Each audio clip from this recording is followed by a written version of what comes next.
Well, Don and Russ, you really couldn't have caught me at a better time right now. The fireworks show is still going on. We're just a minute away from the finale here, and she said that she heard people saying they will never come back to the Riverwalk for 4th of July fireworks ever again. Officials with the event tell me it just keeps growing and growing. If you take a look behind me, you can see thousands of people out here once again this year. There's actually water still flowing off of this bridge, and then right behind me a tree that just completely collapsed. It says, "We have water problems, we're closed and will open soon." But according to these documents I requested from the Columbia County Sheriff's Office, it shows a much different story. Then hundreds of these delegates packed in here at the Augusta Convention Center all weekend. Now the goal here was to whittle down Republican platform issues between frustration, sadness, and anger, but I think it says a lot about this city and the people. If you look where I'm standing right now, for about 30 yards to me on each side, messages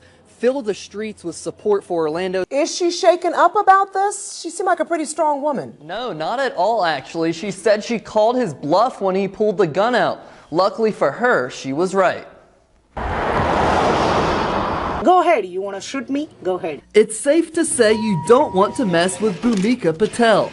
After a would-be robber pulled a gun on her Tuesday afternoon, her first instinct was telling him he didn't have the guts to pull the trigger. He say, "Hey, get me all money, and otherwise shoot you." I say, "I was like, you need money, over there, take it. But if you want to shoot me, go ahead, shoot it." And it was all caught on the Keysville convenience store surveillance cameras.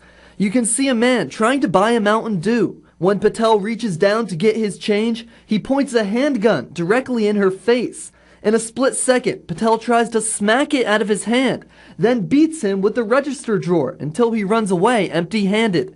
But she wasn't done yet. I'll just run behind him with hammer. She says she wasn't scared or nervous and says her devout religious beliefs played a part in her decision to fight. That's our Paul, and that's our God. I just believe strongly in my religion and my God. If he want to save me, nobody touch me. But if he want to just like take me back, nobody save me.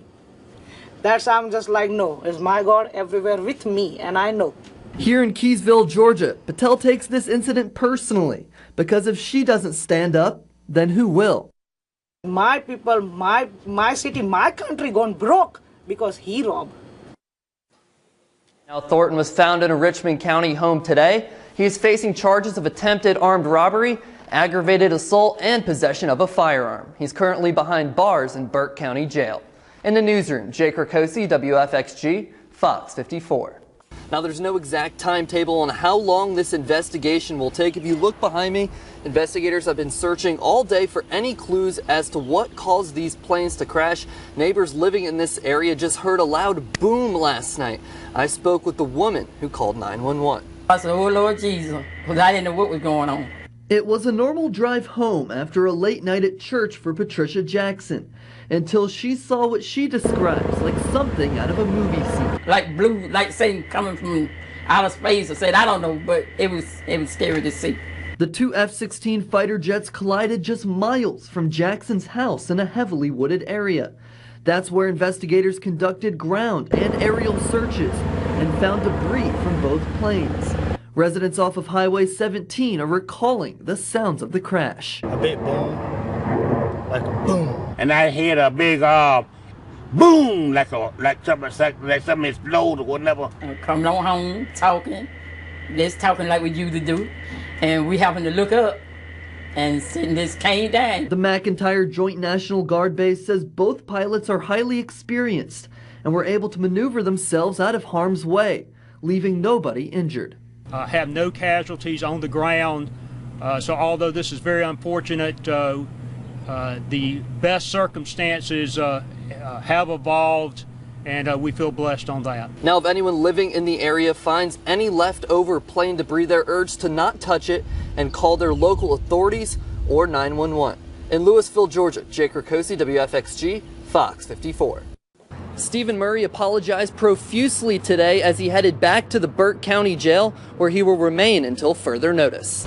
Very sorry, and if anybody really loves Father Rene, they'll forgive me because he was a man of God, and forgiveness is forgiveness. Stephen Murray speaking to reporters just moments after he was denied bond in the murder of Father Rene Robert. I had mental problems and I lost control of myself, and I apologize.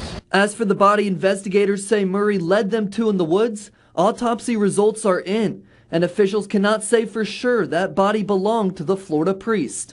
At this time, we cannot, I repeat, we cannot confirm the body is that of Father Rene Robert. Because of the condition of the body, dental records will be needed to confirm the identity. We are working to get the needed records from Florida expedited so the lab can positively identify the victim. The autopsy did reveal the cause of death, gunshot wounds. The death has been ruled a homicide. GBI lead investigator Pat Morgan says Murray is cooperating. I will tell you that he was relaxed, he spoke with us, he answered our questions. So, that's basically the best I can describe it. This case that has spanned 3 states now looks to unfold right here in Burke County. And on a personal note, I want to offer my condolences and prayers to the family of Father Rene Robert and all the citizens of St. Augustine and St. Johns County.